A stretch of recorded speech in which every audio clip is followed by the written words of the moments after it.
Yeah, he's done it again. That fucking dirty little. He's done it again. He's done it again. That is a foul. You fucking little bastard. Hello, boys! I'm back! Hello everybody and welcome back to this semi-retired YouTube channel. Yes, it's been a while. I've missed the transfer window and I've missed the first 7 games of the season.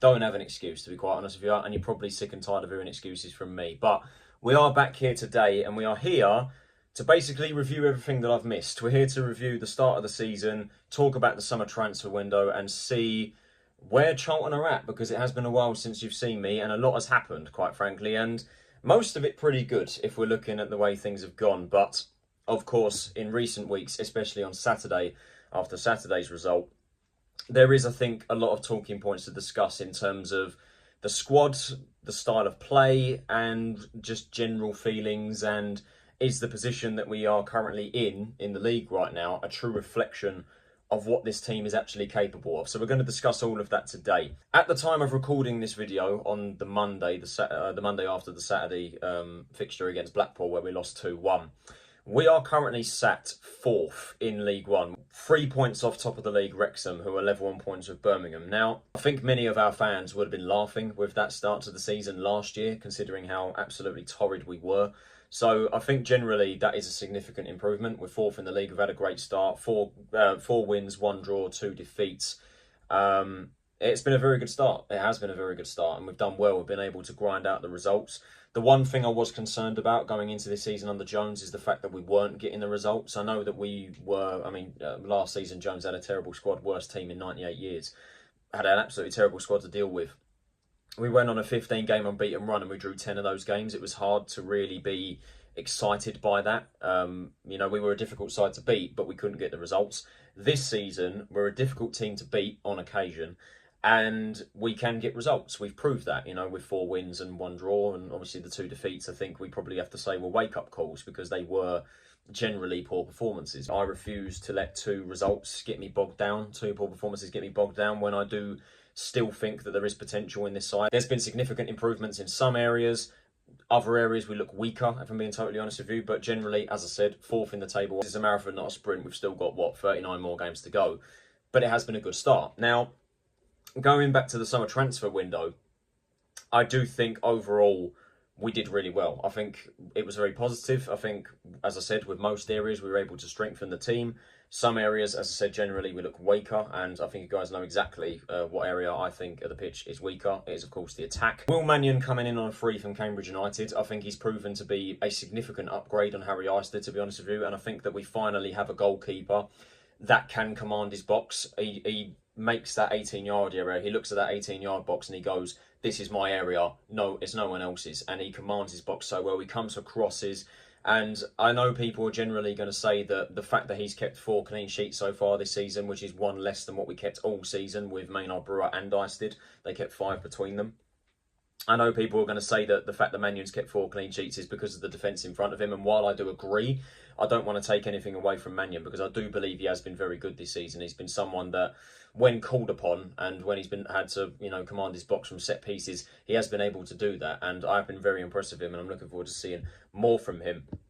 Luke Berry from Luton Town, I think, will stand by as one of the best signings in League One generally, in my opinion. I think that he's a player that, to be honest, shouldn't be in League One. Obviously, a Nathan Jones signing, of course, a Nathan Jones man, and he's not the only one that's come over from Luton. I remember seeing a stat on Twitter the other day that apparently across the entire squad, 20.69% of it is former Luton Town players, which is, to be expected, I guess. Jones was obviously going to bring some of his men down, and Berry's been one of them.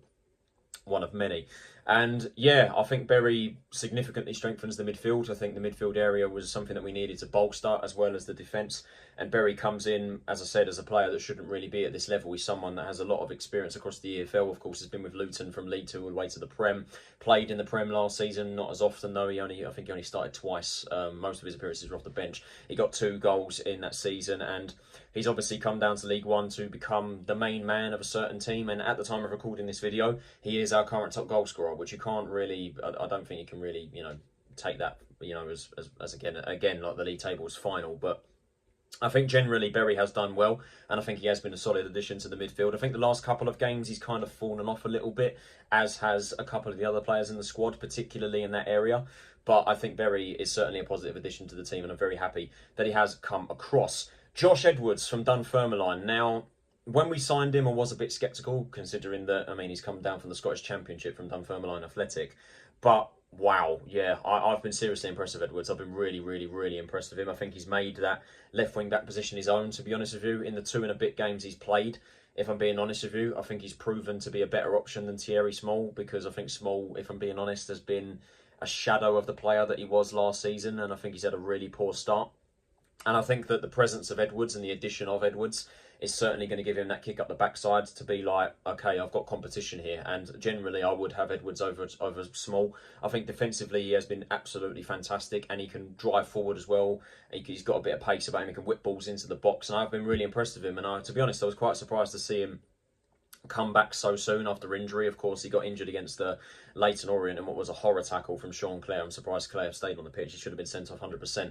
But when I saw that in slow motion, I generally thought Edwards had broken his leg, and he come back. I think he only missed 4 games and came back into the squad to come off the bench against Cambridge United in the Bristol Street Motors Trophy. Of course, wasn't in the squad on Saturday against Blackpool. Alex Mitchell, who's come over from Millwall, of course, in very interesting, of course. But yeah, massive statement of intent, a significant improvement in the defensive line, and one that we badly needed to make, to be honest. He's been a big presence, a big leader in the defensive line, and only 22 as well, come off the back of an excellent season with Lincoln last year.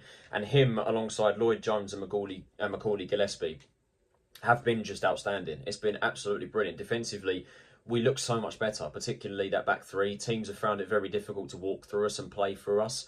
Obviously, we'll talk about a couple of weaknesses that need to be addressed. However, I think generally the defensive line has been so much better, and Mitchell has proven to be a massive part of that. Of course, rather controversially, wasn't in the squad on Saturday, and apparently there was no other reason for it other than the fact he was dropped. He wasn't injured or anything, so I don't know what the thought process behind that was. Matt Godden from Coventry City. Now, I think obviously the attack, I mean obviously with the situation that surrounded Alfie May, we'll probably just talk about May now. We knew that we had a massive hole to fill with May going in the attacking third, and I'm still annoyed by it now, to be honest. Whether you want to believe the theory that May had a falling out with Jones, whether you want to believe that or not, I personally don't believe it, but I think generally May just wanted to leave the club, and obviously he wasn't going to turn down Birmingham, was he, with a paycheck that he's going to get there. And I said at the start of the season, even before we'd signed the replacements and we knew full well who the replacements were going to be, Godden was going to be one of them. When we let Alfie May go, I was like, our attack's just going to be weaker. And some people didn't believe me. Some people were like, the bodies that we've brought in have generally improved the attack. I knew straight away we were going to look weaker. And unfortunately, we have. For Godden this season so far, I'll be honest, I do want to see a bit more from him. I think currently he's not match fit. He's not up to scratch. I don't think he's going to score the goals that May did. I don't think he's going to replicate the goals. But I do think he has potential, and don't get me wrong, I am happy he's come into the club. I think he's a solid addition for League One level. Gazan Ahadme, though, is probably the most controversial out of all of our signings. Of course, coming over from Ipswich Town for £1 million, which is very steep. I don't know why we paid that much money, and judging off the first 7 games of the season, he unfortunately is proving to be a very expensive signing. He, quite frankly, hasn't had a good start to the season. He scored 2 goals so far this season, one of them in his own net against Blackpool. Probably the best finish out of any of the other headers he's won so far this season. That one still baffles me even now. Of course, got a goal against Shrewsbury. Many people saying it wasn't his goal. Frankly, it is his goal. Simple as it is his goal. Jones heads it back into the box. If Ahadme's not there, the defenders are heading it off the line. As a striker, you have to make sure it's there and you have to bundle it over the line. That's exactly what Ahadme did. It's his goal, end of discussion. But it has been a bad start to the season for him. And he obviously come off a good season with Cambridge last year, a very poor Cambridge side, bagged double figures. He isn't obviously going to replicate May's goals. We know that, and that's not the reason why we signed him. And I do want to speak generally a bit more about Ahadme later on, because, I mean, it's been a difficult start to him, and I just think the abuse that he's been getting has been unacceptable. Our 7th signing was, of course, Greg Docherty, who has now become our club captain, of course, replacing the outgoing George Dobson, who, again, is another massive hole to fill. We had a lot of holes to fill.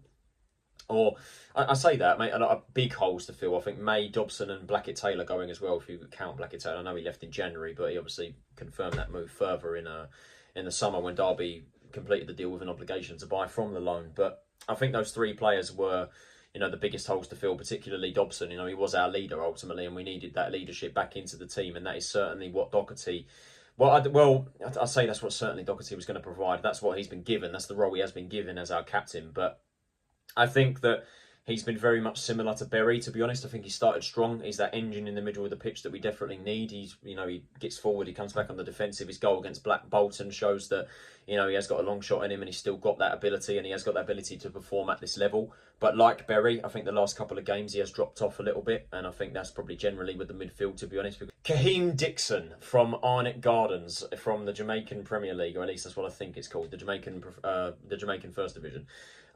He's the wild card for me. I thought it was going to be Edwards, but then when we've signed Dixon, he certainly is the wild card. Now, of course, 19 years old, Jamaican international. All I know about him is that he's rapid. That is it. To be honest with you, that all I know is he's very quick and he can play either on the wing or through the middle. He's yet to make an appearance in the league or any competition for the first team so far. He played for the under-21s against Watford the other day and he scored. Very well taken goal as well, alongside Miles Leaburn, who of course is recovering from injury. I would like to see Dixon get some minutes this season, but I don't think he's going to play an important role because ultimately he's not played outside of Jamaica before, and I do think that he has got a lot to learn. He's got a lot of development to make. It's a confusing one. It is one out of nowhere, why we're dabbling into the Jamaican league, but I'm optimistic with it. It's either going to, realistically, it's either going to go one of two ways. It's either going to be a stroke of genius and we sell him on for a profit in the years to come, obviously signing a 4-year deal, or it's going to be a disaster. And I really hope it's going to be the former. I really hope that it's going to do well for us. And yeah, I'm looking forward to seeing Dixon play, albeit I do think his role this season will be very limited. And then the ninth and final signing that we made during the parameters of the transfer window, I think this guy come in either the day before deadline day or the day of.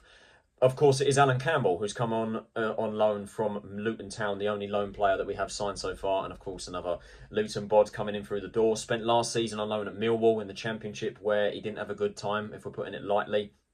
Of course, Jones signed him to Luton from Hearts, I think it was, that he come over from.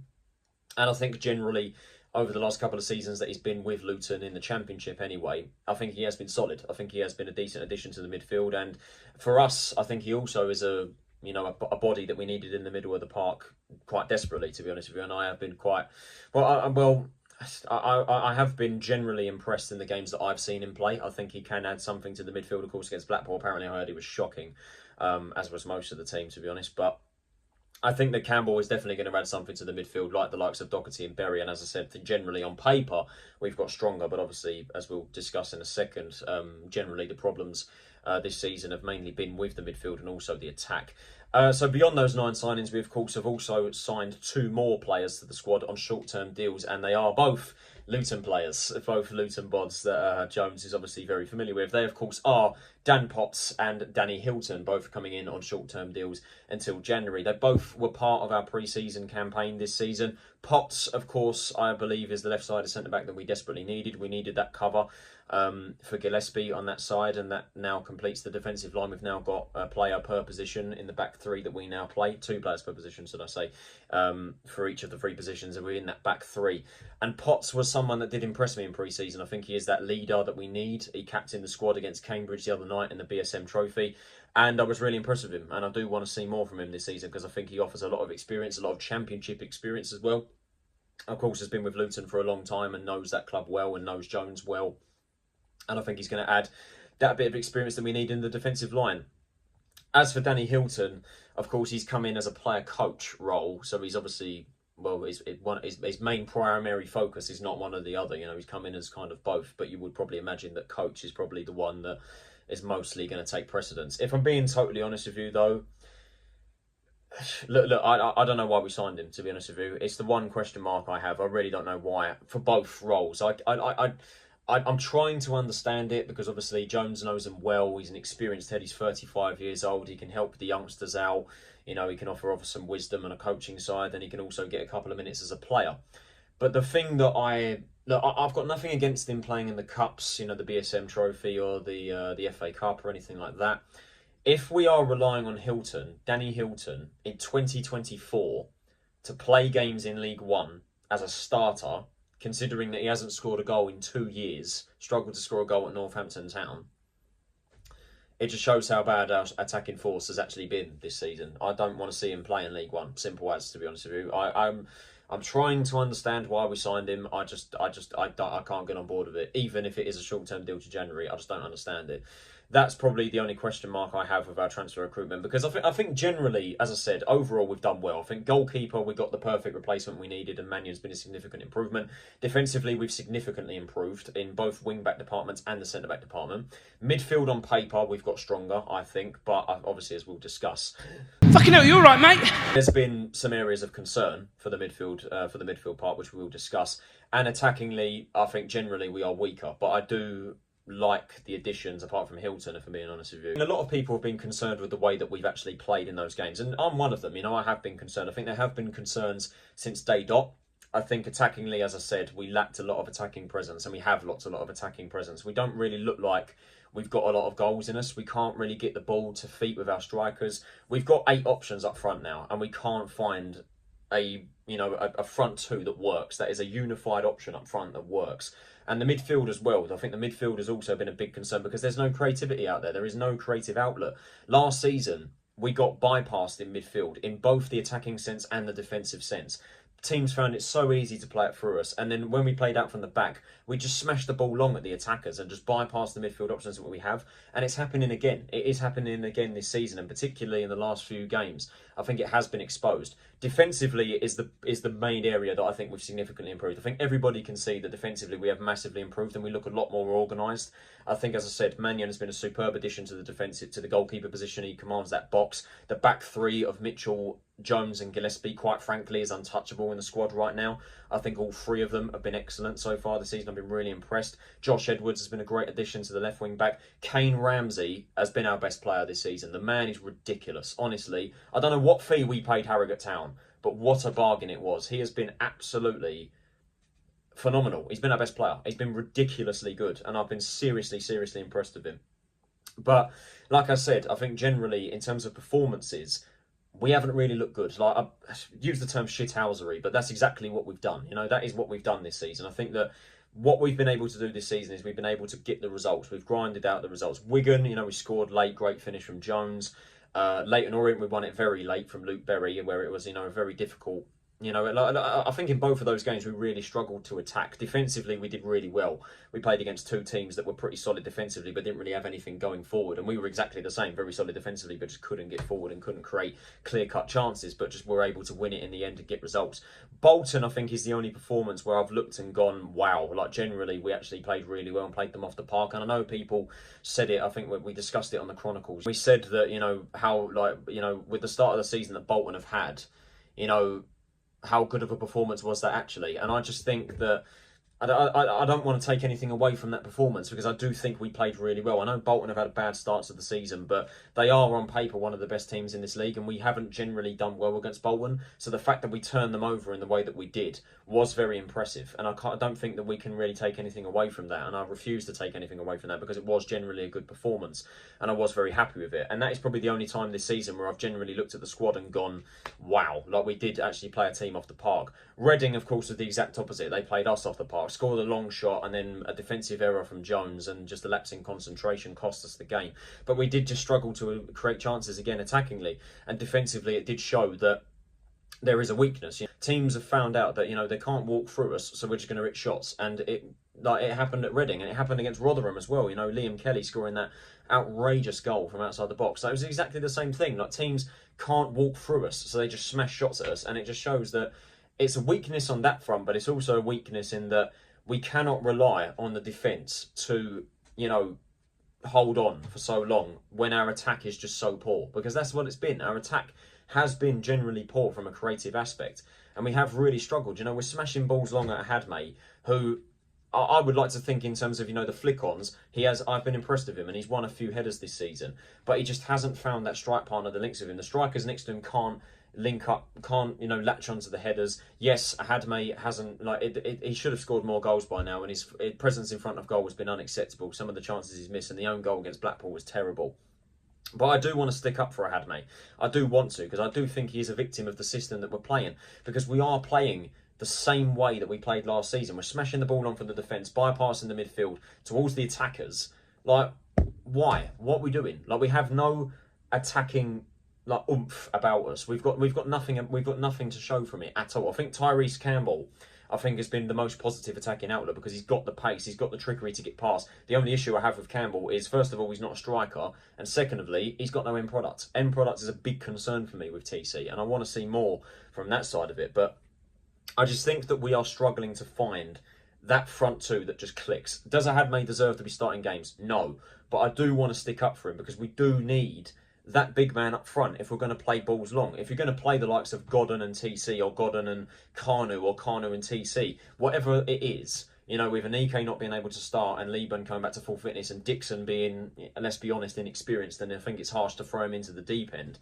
You can't smash balls long at those strikers because they're just going to be chasing the game. So then you have to ask the question of, does Jones have to change the system in terms of the way that we play? Does he then have to start, you know, playing the ball to feet in the midfield and try and get the balls through? Because you would think that we have the creative midfielders there in Berry and Doherty, and even Conor Coventry, who I think deserves a lot of plaudits this season. I think he's been excellent as well in the middle of the park, and I've been really happy with him.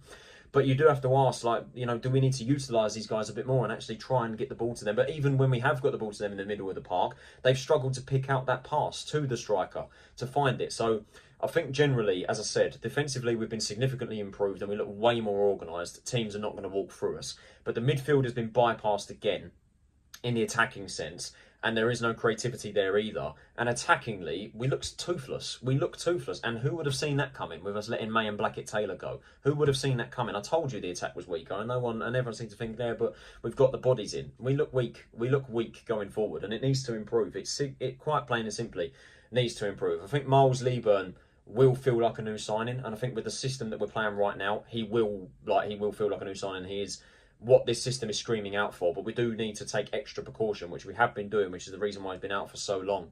We do need to be seriously careful with him, because if he breaks down with another injury, it's just going to be it's going to be a disaster for him and a disaster for us, because like I said, we've really struggled in the attack. You've got a few other players that, you know, that are not really punching their weight in the squad at the moment. Like Reg, I don't know why he was brought in against Blackpool the other day. I'll be honest, I'm not sold on Reg just yet. I mean, I think on paper he's a good option, but I think with that performance on Tuesday and with obviously Mitchell and how good he's been, he's clearly not a starter. So again, you know, there's questions there. Then you've got Thierry Small, who I think has really underperformed this season. Daniel Kanu, I think, to be honest with you, should have gone on loan. I said that, I made this argument at the start of the season and on the end of season review on the Chronicles. I said that Kanu and Anderson should have gone on loan, and I still stand by it, because I think that, you know, we need to be challenging for promotion this season, and I questioned whether either of them were ready. Kanu, I mean, like the amount of attacking options that we've got up front already, and the pressure on Kanu already. Like, he played well on Tuesday night against Cambridge, but I just think that there is a lot of pressure on his shoulders to deliver, and I just don't think at this point in time he is ready to make that step up. And the same with Anderson. Like, I think Karoy, I do think he's a decent option, but probably no more than that. Like, I wouldn't have him as a starter personally. I just think that he could have done with that bit of experience going out somewhere, like Nathan Asimwe's done. He's gone into Hartlepool, of course, on loan till January. Zach Mitchell's the same as well. Like, is he ready to kind of make the step up into the team? It's just, I don't know. It's just that there's just a lot of question marks. But I just, like I said at the start, we've had a really good start to the season. We're fourth in the league. I refuse to get bogged down by two poor performances and go, oh yeah, the season's over. X, Y, and Z should never play for the club again.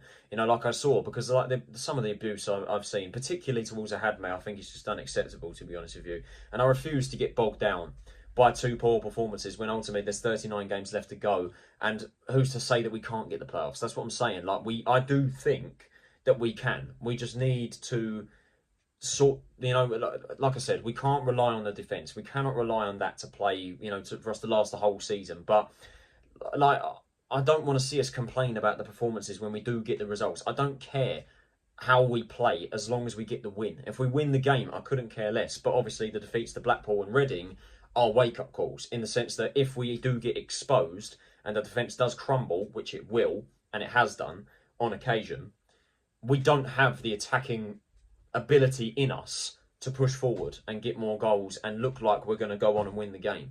We did it against Rotherham, but even then we weren't that convincing, you know.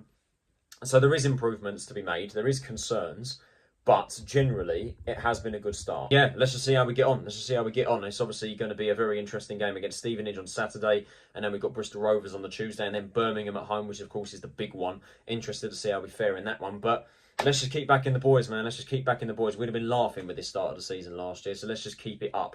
That's it for this video, guys. It has been a bit of a ramble and a bit of a rant. I do apologise for that, but obviously it is my first video in a while, so I did want to get a lot off my chest because there was a bit to discuss, and there still is going to be a lot more to discuss as the weeks go by. I hope you guys did enjoy this video. If you did, can you possibly leave a like, subscribe if you are new around here, turn on those post notifications so you're notified of every time I upload a new video, whenever that's going to be. I don't know, because it obviously has been a while since I've last uploaded. But yeah, I don't know when the next video is going to be, but I will keep you guys posted if I do intend to keep posting more regularly. This has been Tyler Renison. Have a nice day, and I'll see you all in the next video. Or you can catch me on Wednesday at the Chronicles, with the Charlton Chronicles on Josh's channel, and also on Sundays now for the next couple of weeks, so stay tuned for those. Take it easy, stay safe, see you all then.